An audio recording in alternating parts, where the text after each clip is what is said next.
Planète émotif talentueux est un podcast hebdomadaire qui s'adresse aux adultes concernés par le haut potentiel, le multipotentiel et l'hypersensibilité. À tous ceux qui vivent avec le sentiment de décalage et qui se posent mille et une questions. Vous découvrirez des clés pour vivre pleinement votre singularité de façon authentique par le biais d'entrevues avec des experts du haut potentiel et de l'hypersensibilité, des témoignages ainsi que des épisodes solo relatant de nombreux conseils dans le domaine. Planète émotif talentueux est animé par Nathalie Alsten, senior coach, thérapeute, auteure du livre Émotif talentueux, être soi autrement et fondatrice du congrès Douance, le seul congrès virtuel en francophonie destiné aux adultes surdoués et hautement sensibles. Bienvenue chez vous en direct de la planète Iti. Bonjour les émotifs talentueux. Alors aujourd'hui j'innove avec une nouvelle idée. On se change pas en tant que multipotentiel. J'aime bien varier les plaisirs.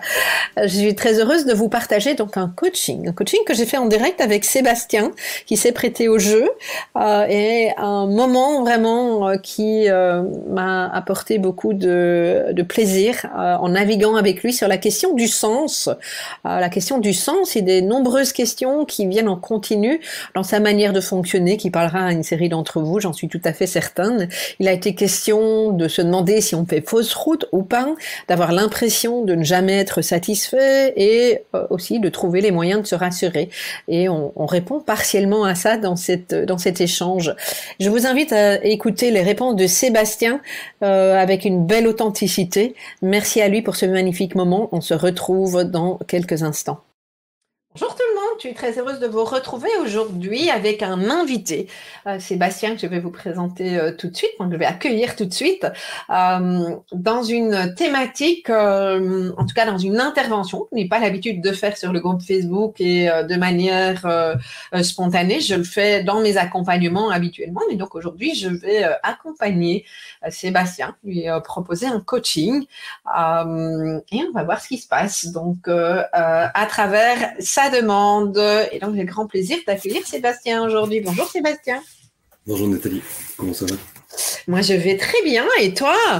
Moi aussi, merci. Alors aujourd'hui je replace le contexte et proposer à toute une série de personnes qui ont envie d'être accompagnées de venir avec un sujet qui est coaching. Donc là, tu nous en as proposé un. Eh bien, je t'invite à nous dire ce qui est important pour toi, ce que tu voudrais qu'on aborde, Sébastien. Ouais, du coup, pour recentrer un peu, en fait, aujourd'hui, on parle beaucoup de la question du sens, et moi, c'est une question que je me suis posée, je pense comme beaucoup de gens, il y a assez longtemps. J'ai décidé de changer de domaine professionnel il y a une dizaine d'années, en m'engageant dans l'humanitaire, en fait. Et pour moi, c'est une façon, aujourd'hui, avec du recul un peu naïf, de résoudre plein de questions. Dire, voilà, je vais m'engager pour une cause extrêmement louable, on va sauver des vies, on va aider. Donc ça, pour moi, ça répondait à plein de problématiques. Problématique du sauveur, à ce besoin d'être au service ça répond à la question de l'engagement absolu, d'être dédié à une cause, d'être dans l'aide. Donc ça me nourrissait beaucoup et ça m'aidait beaucoup. Et au fil de l'eau, sont venues d'autres interrogations, parce qu'il y a toujours ce truc de jamais être suffisant, qui revient tout le temps, de devoir faire plus, de devoir faire mieux, de devoir faire potentiellement différemment, et d'aller plus loin que le sens commun réside. Enfin, il faut pas hésiter à m'interrompre si c'est pas clair aussi ce que je dis, Nathalie, parce que des fois ça m'éparpille un peu, et au bout d'un moment, je me suis mis à douter de cet engagement, à questionner même l'engagement humanitaire au global, à force de voir des missions, de voir comment étaient faits les projets, la question des financements, la question de cette aide humanitaire mondiale, la question du don, la question de l'autonomie. Et c'est devenu de plus en plus compliqué pour moi d'arriver à faire la part des choses et de me demander au bout d'un moment, la question qui revient tout le temps, c'est est-ce qu'il vaut mieux pas ne rien faire du tout plutôt que de continuer. Ça pour moi c'est vachement difficile parce que justement ça pose la question de l'engagement et de cette valeur commune qu'on met sur l'engagement, j'en sais, on peut parler des résistants, on peut parler des héros de guerre, des gens qui vont justement porter des associations, s'engager énormément pour plein de causes différentes, donc tout l'engagement associatif. J'arrive pas à me dire non, en fait peut-être que rien c'est mieux, il y a un truc qui est pas suffisant, il y a un truc qui coince complètement parce que il y a une question que j'arrive pas à résoudre là-dessus, sur ce tout ou rien, l'engagement ou le rien. Souvent le rien c'est mieux, et c'est évident parce que du coup c'est moins d'énergie, moins d'argent, moins de temps et c'est aussi moins d'aide. Mais est-ce que aider c'est une nécessité? Est-ce que on n'est pas toujours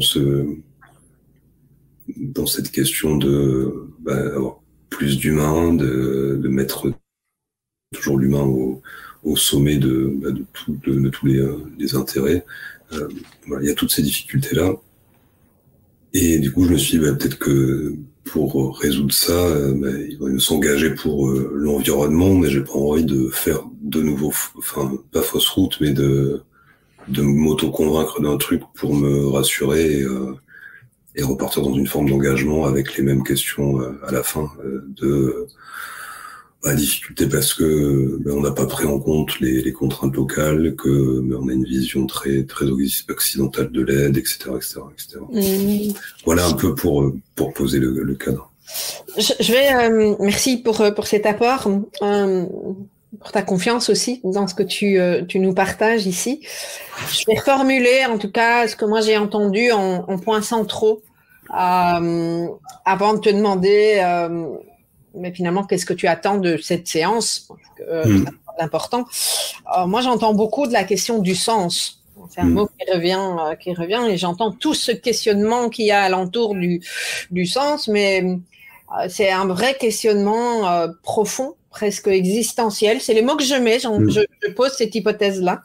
Je sais pas si ça te parle quand je mets ces mots-là. Si, complètement. Okay. Et en fait, ça questionne l'engagement.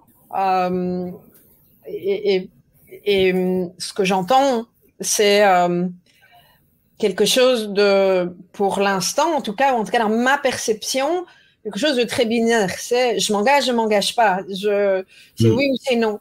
Et les doutes reviennent là-dessus. Oui, non. Et si c'est oui, qu'est-ce que ceci? Et si c'est non, qu'est-ce que cela? C'est comme ça que je l'entends, en tout cas, avec toutes ces questions qui viennent alentour de ça. Et quelque part, une forme d'éparpillement parce que c'est comme si tu ne savais plus en fait. Oui, complètement. Complètement, et j'ai ce tempérament très binaire justement de tout blanc, tout noir. C'est quelque chose sur lequel je suis en train de travailler depuis aussi assez longtemps, mais qui est hyper difficile pour moi. Et derrière ça, il y a la question des limites et d'être en capacité de se poser des limites parce que et potentiellement, je crois que là, une partie de la réponse qui est là, c'est-à-dire que oui, pour s'engager, mais jusqu'à quel point, est-ce qu'il y a un moment où il faut savoir ralentir, savoir s'arrêter, ne pas aller trop loin, comment on identifie ça, parce que je pense que pour des personnes qui ont ces formes d'hypersensibilité, c'est extrêmement difficile de mettre une limite à l'engagement, parce que comme on a tendance à pas penser à nous, il y a toujours pire, et donc évidemment il faut toujours aider plus l'autre que soi, et on peut assez vite se perdre, et c'est des choses que j'ai pu croiser aussi beaucoup de gens qui se sont complètement perdus, qui avaient ce tempérament-là, et je pense qu'on trouve beaucoup de personnes hypersensibles dans l'humanitaire, parce que justement il y a une question de renoncement presque dans certaines missions, donc pas globalement, mais il y a un engagement qui est extrêmement fort et souvent au détriment de soi-même. Mais c'est ça, parce que tu dis bien, c'est les limites, et puis c'est tu as dit deux choses, pour moi qui se rejoignent, c'est la peur de se perdre. et tu as parlé de faire fausse route il y a quelques minutes, comme si effectivement, une fois de plus, c'est une hypothèse, mais comme si aujourd'hui, dans ta manière de fonctionner, c'est que quand tu prends une route, ça doit être la bonne et c'est que c'est là, et puis après, qu'est-ce que ça questionne si on rebifurque? Tu vois, ça pourrait être intéressant de creuser ça, mais ce que j'entends aussi, c'est le besoin de se rassurer. Ça, c'est en tout cas ce qui m'a semblé comprendre dans un de tes besoins actuels. Ça fait sens, ça? C'est en lien avec ce que tu as... Ouais, c'est comme si ce besoin d'être rassuré ne pouvait pas venir de l'extérieur Et oui, ça fait sens parce que, et c'est très lié aussi à la question de l'argent, et aujourd'hui, pour moi, c'est le cœur du problème, c'est-à-dire que tant qu'on n'a pas trouvé une autre valeur, on est toujours confronté à ça, quoi. Et quel que soit le domaine, il y a toujours un moment où on revient des questions d'argent, et les questions de financement, les questions de bailleurs, de qui reçoit, de ces pertes à plus ou moins grande échelle, et de toute cette énergie gaspillée, quoi. Et donc oui, je pense que oui, il y a une question de réassurance, sauf que je sais pas de qui elle peut venir, puisque même si c'était une réassurance suprême de quelqu'un en qui j'avais une confiance absolue, qui puisse me dire bien sûr, ça va, c'est suffisant, quoi. Vraiment, c'est suffisant, il y a pas de... C'est déjà assez, quoi. Mais sauf qu'il y a pas grand monde, enfin, voire personne qui peut, à part moi, je pense, arriver à me convaincre. Et encore, parce que c'est se convaincre. Oui, oui, voilà. C'est une question. Je ne sais pas je pense que chacun va apporter sa propre réponse, mais moi, ce que j'aimerais savoir, Sébastien, c'est qu'est-ce que tu voudrais, parce que tu amènes plein de choses, c'est excessivement, pas excessivement, mais très riche, ce que tu nous apportes en termes de questionnement. Merci pour ça. Et qu'est-ce qui serait important pour toi qu'on aborde? Avec quoi tu voudrais repartir au terme de cette demi-heure qu'on va passer ensemble? Déjà, j'ai déjà eu des réponses en découvrant ton travail et en me disant déjà mec, t'es pas tout seul, et non, t'es pas complètement tordu, et déjà ça fait beaucoup de bien. Donc j'ai déjà une partie des réponses, et peut-être soit peut-être dans ton entourage, t'as déjà vécu ça à un autre niveau, et avec des éléments de réponse, peut-être des astuces pour quand on va là-dedans et quand on va trop loin, et que justement on s'oublie, être en capacité de revenir en arrière et de se raccrocher. Enfin, et c'est marrant, je dis se raccrocher, enfin, comme se convaincre, comme si c'était quelque chose de pas du tout naturel, et que justement j'étais en train tout le temps de tordre quelque chose, et comme si je croyais pas à l'avance, quoi. Ok. Alors c'est intéressant parce que je vais faire le lien avec ce que tu as dit juste avant. Moi, ce que j'entends maintenant sont des astuces. Donc on peut se poser la question de la baguette magique que je n'ai pas, mais ça tu sais déjà que je n'ai pas la baguette magique. Ok. Pour se raccrocher à quelque chose, pour se convaincre. Moi, j'entends là-dedans aussi, c'est se rassurer.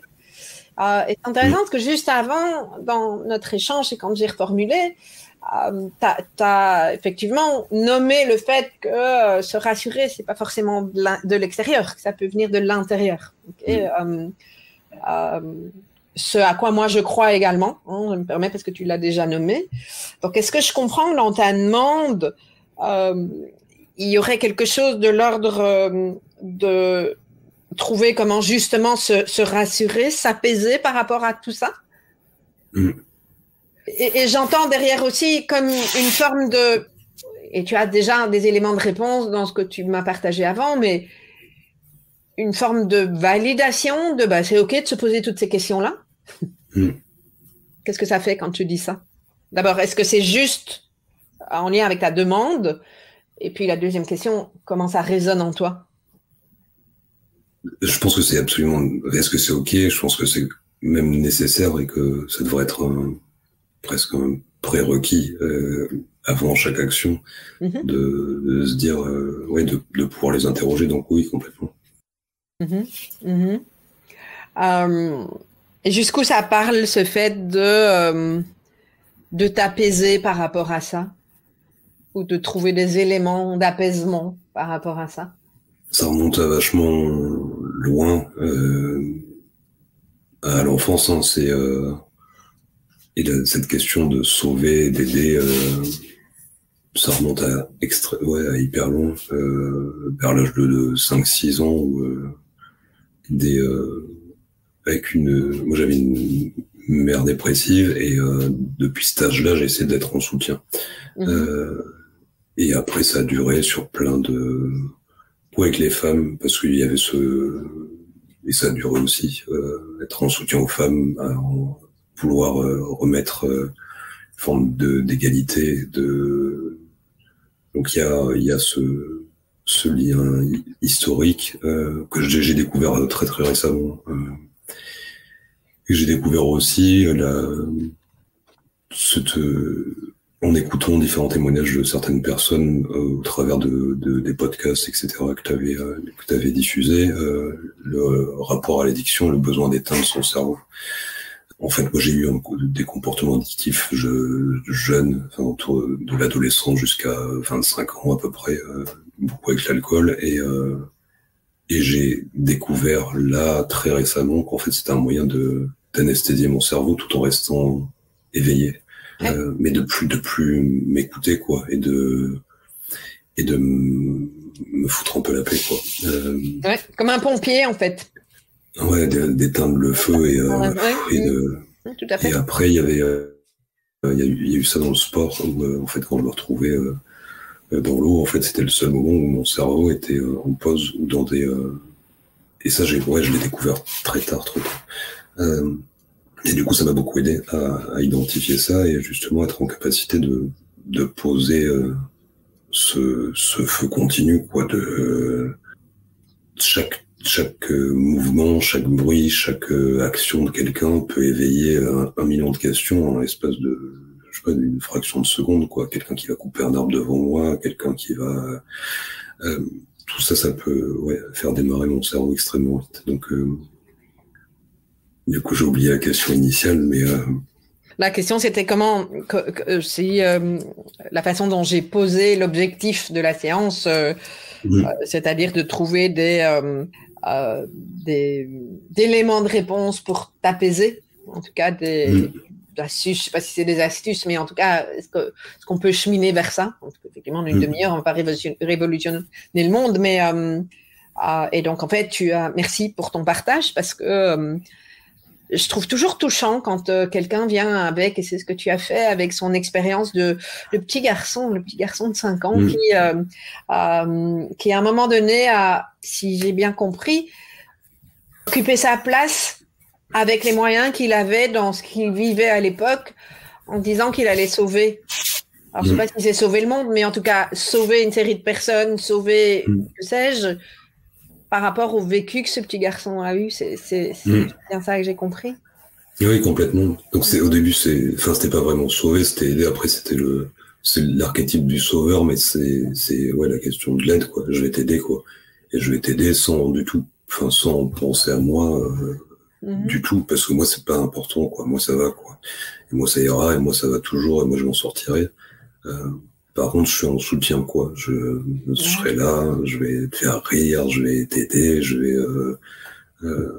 et c'est un truc qui est resté et que j'ai identifié très tard, après avoir monté une boîte, m'être oublié aussi là-dedans parce que j'avais mis trop de choses, question de la mixité, du genre, de pas de chef, de la libération, de trop de trucs. Et dans mon couple, ça posait des problèmes, et justement, il y a eu cette question du sauveur que j'ai extrêmement mal pris au début. Ok, t'as appris, comme nous tous, hein, mais... Je suis pas du tout là-dedans, enfin, c'est pas ça, c'est beaucoup plus important, il y a plein de trucs. Et du coup, en prenant un peu de recul, en découvrant, grâce à une amie, en fait, ton travail, etc., ça m'a permis d'identifier beaucoup de choses et de dire que oui, cet archétype-là, il est en nous, et qu'il faut arriver à s'en défaire un peu, et potentiellement essayer d'en tirer le meilleur, quoi. Et ce que je viens chercher aujourd'hui, c'est un peu ça, c'est du partage d'expérience. Je pense que tu te retrouves aussi dans ce que je lis, dans une situation un peu, beaucoup de questionnements sur ce que tu fais. Est-ce que c'est aussi lié à l'engagement ou est-ce que ça n'a rien à voir? Et quand tu as proposé ces coachings, je me suis dit, oui, c'est idéal parce que potentiellement, c'est une question de moment. Ouais, je vais revenir à toi parce que je peux donner des exemples, etc. Et en fait, c'est de toi dont il s'agit ici, dans ce mini-accompagnement. Je trouve que c'est vraiment important. Et parce que c'est aussi une façon de... Alors, je vais revenir à toi, je vais re-questionner chez toi. Mais c'est une façon de revenir à la vraie thématique, parce que c'est de ça dont il s'agit. Si je t'amène d'autres expériences, ce que je peux faire à d'autres moments, on va, à mon sens, pas aller aussi loin. Donc, ce que j'ai envie de te demander, d'abord, comment tu te sens là maintenant d'exprimer tout ça? Ça va très bien, parce qu'en fait, j'ai envie d'évoluer. Ça aussi, c'est un des éléments. J'ai vraiment envie d'évoluer. J'ai envie de pouvoir m'apaiser, de pouvoir être à l'aise avec ça, de pouvoir arriver à gérer tout ça de la meilleure des manières. Donc oui, ça va très bien. Est-ce que tu parlais d'engagement tout à l'heure et c'est de questionnement sur l'engagement? Comment ça se passe dans l'engagement de toi avec toi aujourd'hui? J'ai pas ce sentiment. Enfin, j'ai pas d'interrogation là-dessus. Et l'engagement de moi vis-à-vis de moi, il est encore très limité. C'est-à-dire que l'engagement pour mon bien-être, pour prendre soin de moi, il est encore très limité. C'est quelque chose que je suis en train d'essayer de... Enfin, c'est un travail, vraiment, de travailler. Et ça, c'est beaucoup plus simple pour moi de faire plein de choses que de m'occuper de moi. Comme beaucoup de personnes, et beaucoup d'entre nous sommes passés par là, c'est d'aller à l'extérieur avant d'aller à l'intérieur. Et moi, j'aime toujours bien, je reprends dans mon livre cette métaphore, elle est assez connue, c'est celle du masque à oxygène dans un avion. Quand tu reçois les instructions en cas de pépin et que tu as à côté de toi une personne dépendante, un enfant, une personne âgée ou que sais-je, qui met le masque en premier lieu pour avoir l'oxygène, est-ce que c'est toi ou est-ce que tu le mets à l'autre? C'est clair pour toi ça? Oui, complètement. Oui, et c'est tellement ça, c'est tellement vibratoire aussi, c'est que quelque part, on tente de faire à l'extérieur ce qu'on ne fait pas pour nous. Je vais te partager ma croyance. Après, tu n'es pas obligé de l'apprendre, mais j'aimerais savoir comment ça résonne en toi. En tout cas, moi, je pense que l'extérieur est le reflet de l'intérieur. Et donc, quand quelque chose dans ma vie ne fonctionne pas à l'extérieur, je me demande en quoi ça parle de moi. Et donc, surtout ce questionnement, ce côté sauveur, c'est en quoi moi je me sauve pas. En quoi moi après il y a la double question, est-ce que je veux me sauver ou est-ce que je veux prendre soin de moi? Moi, c'est pas la même vibration pour moi. Qu'est-ce que ça fait quand tu expliques ça? Donc, je partage ça, je peux pas expliquer, mais c'est un partage. Ça me parle beaucoup parce que c'est exactement le chemin sur lequel je suis en ce moment. Et dans les choix de vie, etc., c'est ce vers quoi je tends et c'est ce que j'identifie de plus en plus. C'est-à-dire que, évidemment, avant d'aider de la meilleure des manières, il faut être aussi en capacité de le faire et dans les meilleures conditions. Et pour être dans les meilleures conditions, il faut être sain à tous les sens du terme, quoi. Et que, oui, dans l'oubli, il y a un truc qui est pas très sain, quoi. Il y a un truc qui est pas aligné, pas correct, pas forcément juste non plus. Et je me suis aperçu de ça aussi très récemment parce que j'ai mis la barre trop vis-à-vis de mes collègues en supprimant la question de l'argent, en disant dès le début, en posant que c'était pas ça, ce vers quoi on entendait. Mais en fait, c'était extrêmement dissonant et dur pour eux.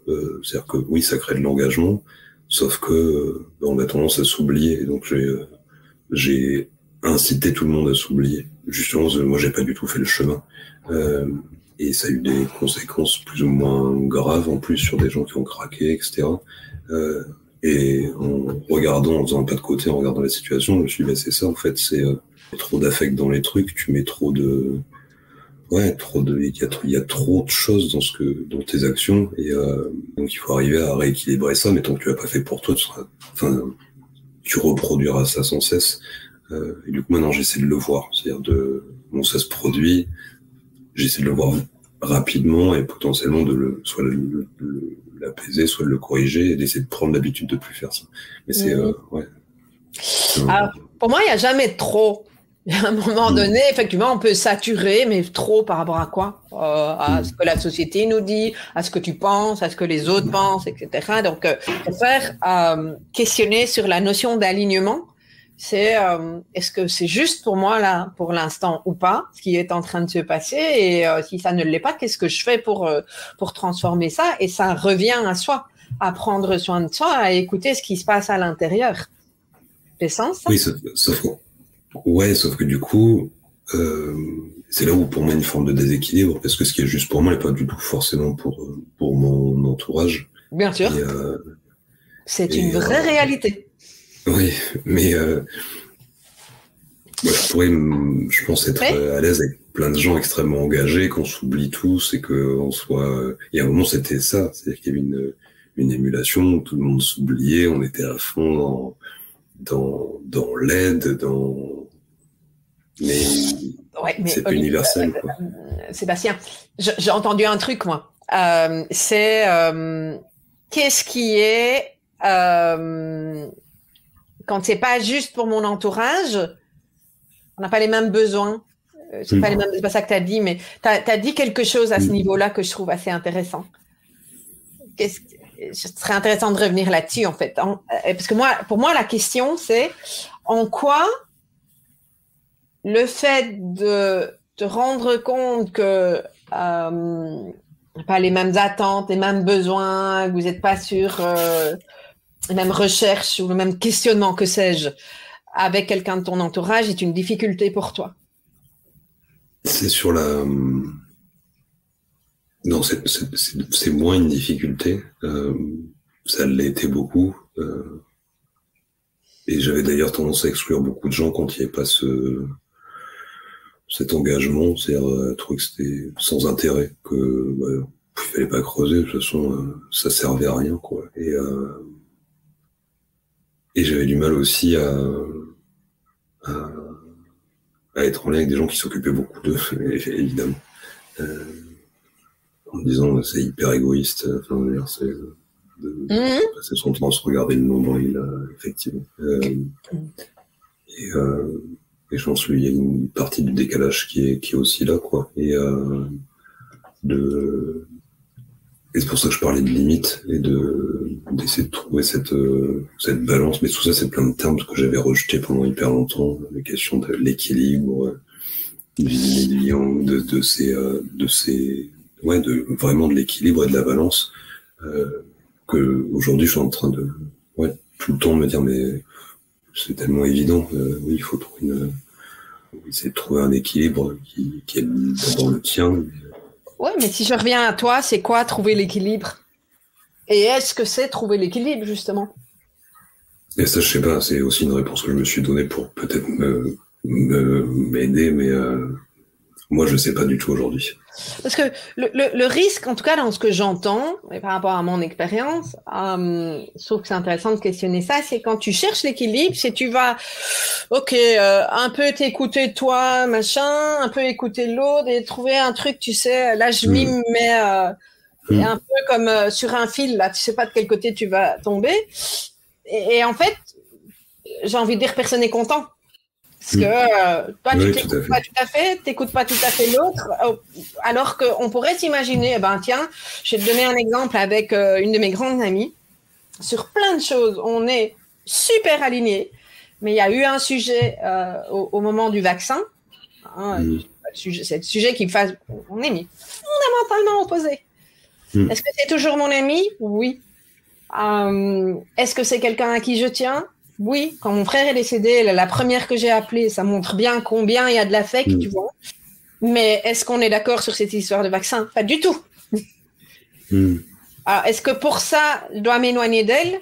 Non, il y a tellement des tas d'autres choses. Alors, c'est assez binaire aussi ce que je te raconte. Un exemple trop intéressant, parce que je me suis beaucoup questionnée là sur qu'est-ce qu'on choisit, tu vois. Et de prendre le recul par rapport à l'idéal de la personne qui pense exactement comme toi, surtout, qui a les mêmes valeurs, avec qui tout est fluide, etc. Tu vois, je trouve, il y a de nouveau cette notion d'idéal. Et quand on est là-dedans, le risque, c'est que nos attentes sont tellement élevées que finalement, on est frustré. Et donc, le risque, c'est effectivement de dire qu'on fait fausse route. Donc, est-ce qu'il y a quelque chose entre les deux, en fait? Quelque chose de plus nuancé? Je pense complètement, parce que moi, c'est vraiment le tempérament que c'est comme ça que j'ai vécu l'adolescence et la post-adolescence. Au bout d'un moment, cet alignement absolu, quand on a des enfants, quand on change de vie, quand on évolue, quand on fait un travail personnel, on crée de l'écart. Du coup, l'alignement, il existe moins. Donc moi, c'est pas sur des sujets type vaccin, etc. Parce que pour moi, tous ces sujets-là, tous ces sujets où il y a une bagarre, une bataille, c'est souvent lié à la peur, et du coup, quand on voit ça chez l'autre, ça éteint. Pour moi, ça éteint. Je rentre pas dans le débat parce que je sais que le débat il est pas là. Tout à fait d'accord avec toi. Donc j'y rentre s'il y a une envie de questionner, mais s'il n'y a pas d'envie de questionner parce que la peur elle est trop grande, je vais pas essayer d'en discuter. Par contre, pour moi, il y a le truc qui est sur la confiance en l'autre, sur justement, est-ce que je vais pouvoir compter sur toi à un moment où c'est critique, ce que tu disais là avec ton ami, où t'as besoin d'elle là parce que t'as perdu ton frère, là c'est critique, mais il y a la question de la confiance, que je vais pouvoir t'appeler et je sais que t'es là, quoi. Et ou confiance en toi parce que un jour on a une galère, on va justement lutter ensemble, tu vas pas partir de ton côté. C'est la sécurité dans la relation, en fait. Hein. Ouais, complètement. Ouais. Complètement. Et ça, pour moi, c'est encore aujourd'hui, peut-être que c'est encore quelque chose à corriger, mais un peu la valeur suprême, quoi, dans mes relations. Et qui est pas du tout j'ai employé des exemples qui sont un peu cata, mais c'est aussi dans le quotidien, quoi. Savoir que oui, je peux compter sur toi sur des petites choses, justement. Et pour moi, ça c'est une vraie grande valeur, quoi. Par contre, des gens sur lesquels je peux pas compter, ou justement il n'y a pas ce truc de confiance, c'est très difficile d'avoir une relation avec eux. C'est chouette de pouvoir compter sur toute une série de personnes, et en particulier une série de personnes à qui tu es attaché. Et j'utilise ce mot-là, attachement, parce que ça vient, tu as déjà entendu parler de la théorie de l'attachement ou pas? Okay. La théorie de l'attachement, pour les personnes qui nous écoutent, c'est comment, en particulier avec la maman, on a construit un lien d'attachement sécure, et donc on a été rassuré, et au plus cet attachement sécure a été instauré quand on est enfant, au plus on est confiant et on a sa sécurité intérieure. Okay. Il me semble, en entendant ce que tu partages, comme beaucoup d'entre nous et beaucoup de personnes hypersensibles, que cet attachement n'a pas été, au moment de l'enfance, suffisamment construit que pour qu'il soit sécure. Ça se travaille, ok, ça se travaille en thérapie. Moi-même, j'ai fait un travail d'attachement, pour sécuriser cet attachement. Mais donc, on revient à toi, parce que la question que je pose ici, c'est si tu ne peux pas faire confiance à une personne, ou si tu constates que même que tu avais placé ta confiance en cette personne et que elle n'a pas respecté, est-ce que c'est ses engagements ou tes attentes, hein, c'est aussi toute une question de nuance, jusqu'où toi tu peux trouver de la sécurité à l'intérieur, quoi qu'il arrive, jusqu'où tu peux faire toi confiance à tes propres ressources. Dans ces moments-là, c'est hyper difficile. Oui. C'est vraiment un truc que je pense que c'est peut-être le truc sur lequel j'ai le plus de difficultés. Parce que du coup, c'est la question de la trahison, ça me met vraiment très vite en difficulté. Donc, il y a des blessures là derrière. Ouais, ça te met en difficulté. Et j'entends la souffrance qu'il peut y avoir derrière. J'entends ça, j'entends de la souffrance. Hein. En même temps, si je t'invite, dis-moi si c'est OK, mais à regarder, même s'il y a cette grande souffrance, quand ça s'est passé dans ta vie, est-ce que tu as pu t'en sortir ou pas? Oui, complètement.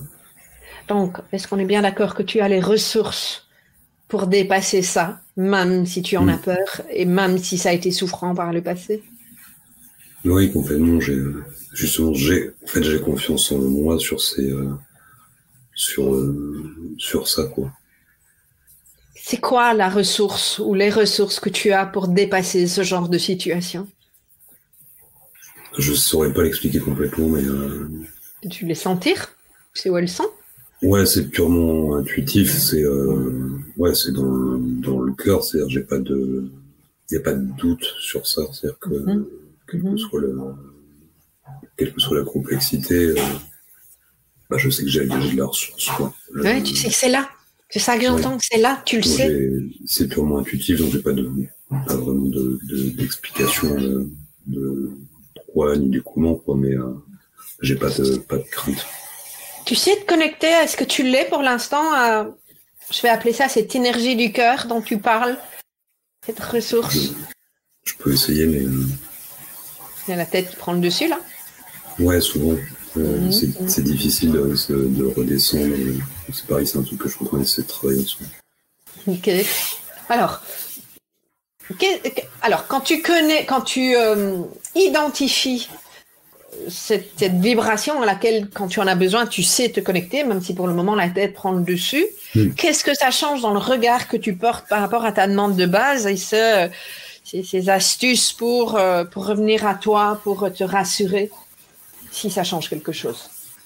Ça change complètement, sauf que il faut que j'arrive à me mettre dedans. C'est-à-dire que, et c'est la question de l'oubli aussi, je dis souvent j'ai pas de mémoire en fait, mais je me rappelle d'énormément de choses, plein de détails, mais il y a je vais pas me rappeler de la tête de quelqu'un que j'ai vu 2 jours avant, ni de son prénom, parce que j'ai pas...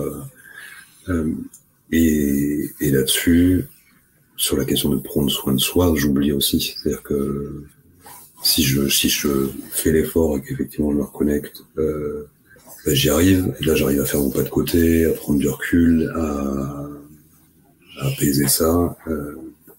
Par contre, ça demande un vrai travail, quoi, de reconnexion, quoi. Oui. Moi, alors, routine, en fait. La question que je me pose, c'est jusqu'où tu t'autorises à prendre soin de toi? Est-ce qu'il y a une part de toi qui t'en empêcherait? Jusqu'à présent, oui. Donc là, c'est très nouveau que je m'y autorise. Ça pas 2 mois, quoi. Ok. Qu'est-ce que tu pourrais mettre en place si ça a du sens? En tout cas, je vais te proposer quelque chose et puis tu me dis si ça fait écho.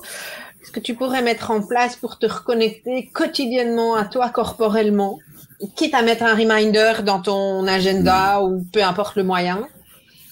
Quelque chose qui soit agréable. Pour moi, ce serait d'aller surfer tous les jours, mais je ne sais pas si c'est une façon de se déconnecter. Et justement, j'ai pas envie de remplacer quelque chose par quelque chose d'autre, par une autre forme d'addiction, mais il y a plein de gens qui m'ont dit il faut méditer, etc. C'est quelque chose dont je suis pas capable encore aujourd'hui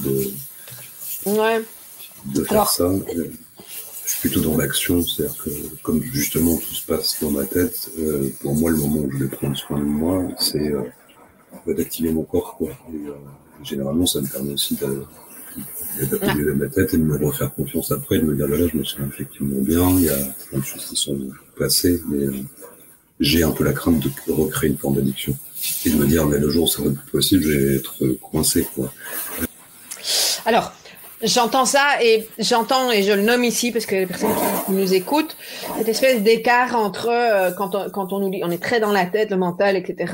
et au début du chemin, moi en tout cas je suis passée par là, je l'ai entendu chez beaucoup de personnes et qu'on nous dit il faut méditer. C'est un espèce de grand écart tellement intense que ça rend les choses parfois complexes. Donc moi ce que j'invite les personnes que j'accompagne à faire, c'est à mettre de la conscience sur le corps. Et mettre de la conscience sur le corps, c'est pas forcément méditer, ça peut être plein de choses. Donc il y a la notion de mettre de la conscience, déjà ça, et donc de questionner. Et la deuxième chose, c'est qu'est-ce qui, tout en mettant de la conscience sur le côté corporel, me permet de prendre du plaisir. Ça peut être plein de choses. Moi, je travaille beaucoup avec les 5 sens, donc je sais pas moi, goûter mon petit déjeuner ou le repas qui me parle et prendre le temps de le savourer vraiment prendre le temps, tu vois, en conscience, de goûter tout ce qui, peut-être que ça ne te parle pas du tout. Moi, ça va me parler, d'autres personnes pas, tu vois. Qu'est-ce qui pourrait être pour toi quelque chose qui, à la fois, te permette de mettre de la conscience au quotidien sur le corps, mais en même temps t'apporte du plaisir, pour dire de commencer par quelque chose.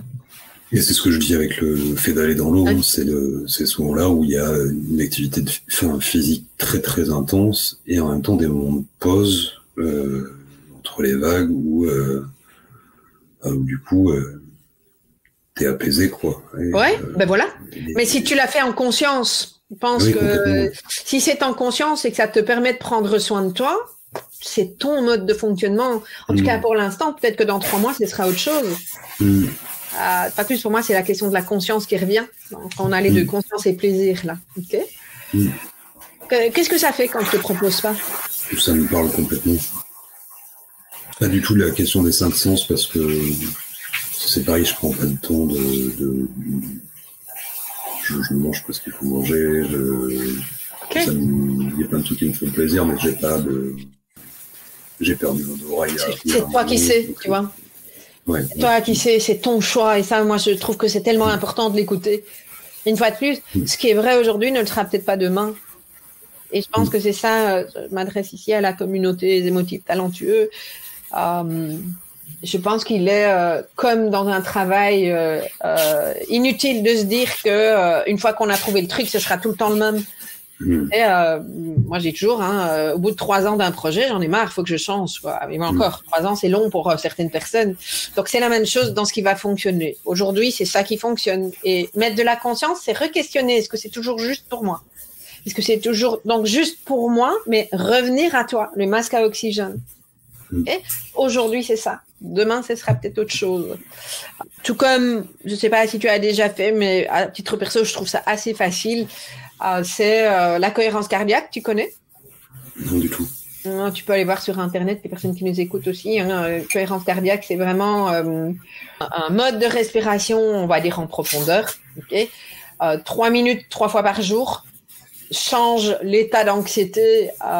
Au bout de 3 semaines, il y a des études qui ont montré que 50% des personnes qui vivent de l'anxiété diminuent fortement l'anxiété quand tu as fait 3 minutes 3 fois par jour pendant 3 semaines cet exercice de cohérence cardiaque, que tu fais n'importe où, en train de travailler, dans le bus, en train d'écouter une vidéo du congrès de Wans ou que sais-je, tu vois, c'est assez facile à mettre en place. Donc, ça serait intéressant d'aller explorer. Et écoute aussi, est-ce que ça te convient, ça ne te convient pas, est-ce que ça change, est-ce que ça ne change pas?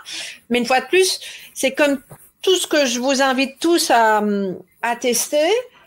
Donnez-vous au moins le temps de tester et pas de vous dire « Ah non, ça n'a pas marché au bout d'une fois ». Personne ne s'est évalué, je pense, au bout d'une fois. Ça peut être inconfortable. Mettre de la conscience sur l'inconfort, mais d'aller peut-être au-delà de ça et te dire qu'est-ce que ça reste inconfortable. Voilà, c'est une suggestion, tu disposes ou pas, c'est toi qui vois ce qui peut te fonctionner, mais assez souvent on me donne pas mal de retours assez positifs sur ça, donc voilà ma suggestion. Je te propose de faire un petit point sur le premier aspect. Comment tu te sens là maintenant? Très bien. Ok. Qu'est-ce que notre échange a changé? Qu'est-ce que ça t'a permis de faire comme prise de conscience? En fait, ça me conforte dans l'idée que oui, c'est aussi une question de moment, je pense, une question d'âge, une question de possibilité aussi liée au parcours et des choses qui n'étaient pas possibles maintenant, mais qu'il est temps, je pense, dans une deuxième partie de vie, là, de prendre les choses différemment et de mettre aussi beaucoup mes a priori de côté. Ça, c'est nouveau et c'est ce que tu dis là sur oui, c'est pas juste essayer une fois et dire non, ça marche pas ou j'aime pas, ce serait très enfantin. Oh, t'as le droit de pas aimer, hein, mais c'est... Oui, mais ça demande... Donne-toi la chance de vérifier que tu aimes ou pas, c'est ça? Et du coup, oui, ça me conforte dans l'idée que la solution, elle n'est pas à l'extérieur. Et du coup, c'est le bon chemin qui est en train d'être opéré aujourd'hui, c'est-à-dire il faut prendre soin de soi, quoi, et prendre soin des différentes partie de soi. Moi, j'ai beaucoup travaillé la tête. J'ai fait 15 ans de thérapie, de psychothérapie, de psychanalyse, je sais pas ce que c'était, mais déconnexion totale avec le corps. Et aujourd'hui, c'est potentiellement l'aide et le prendre soin vient de là, de reconnecter les deux, d'apprendre à écouter des parties du corps qu'on n'a jamais, son corps qu'on n'a jamais écouté, alors que moi tout se passait dans beaucoup se passe et beaucoup se passait dans la tête, quoi. Et là de se dire ok, c'est important, mais c'est pas tout, quoi. Et d'apprendre à écouter le reste, quoi. J'ai juste envie de rebondir, hein. Merci pour ton partage, mais sur le processus de développement du potentiel des 5 graines que j'ai mis au point. Je pense que c'est intéressant d'avoir fait le chemin intellectuel, verbal, que ce soit avec un psy ou autre chose, parce que en particulier dans notre communauté, on a besoin de passer par là. Hein, c'est ce que j'appelle la graine de connaissance. Mais à un moment donné, si on ne fait que rester, et c'est à ta façon ce que tu as exprimé, rester uniquement dans la partie dormante de cette graine, ben on va toujours chercher à l'extérieur des explications, ça nous fait pas avancer.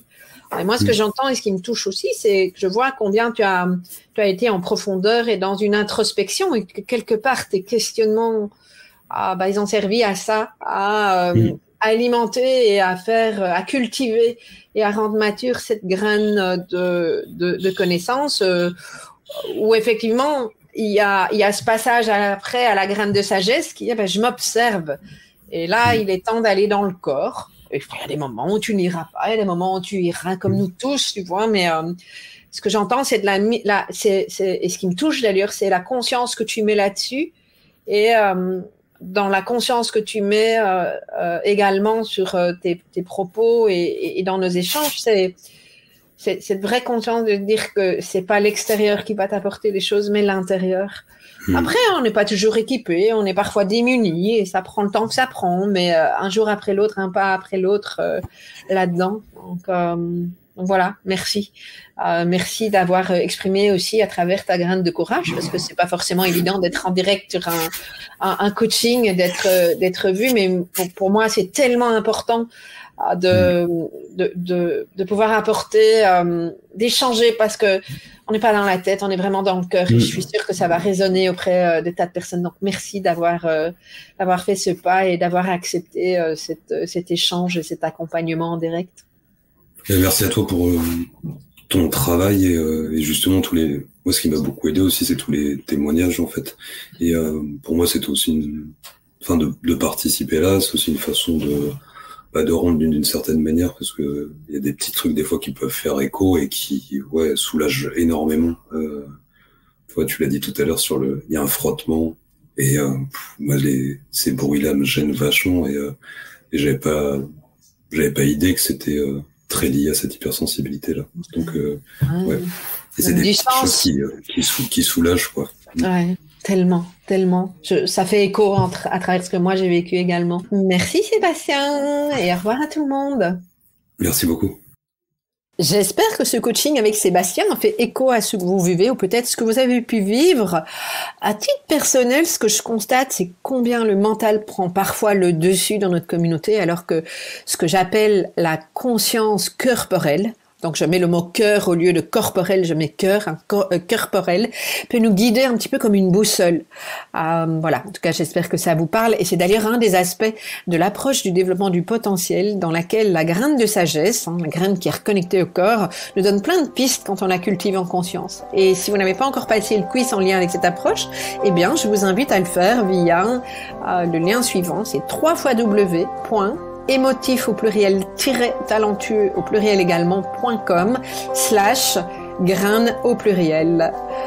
C'est gratuit, et dès que vous faites le quiz, vous recevez vos résultats personnalisés instantanément. Voilà. Je vous dis à la semaine prochaine.